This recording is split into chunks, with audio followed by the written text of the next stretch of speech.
হাই hello' নমস্কাৰ and welcome to my back YouTube channel Asomiya ল'ৰা।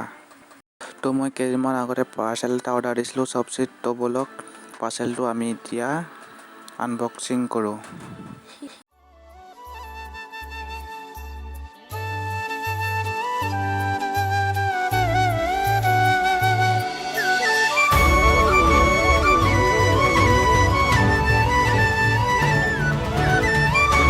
এই পাৰ্চেলটো মই চবচি এপত অৰ্ডাৰ দিছিলোঁ ঘড়ী 85 টকাত।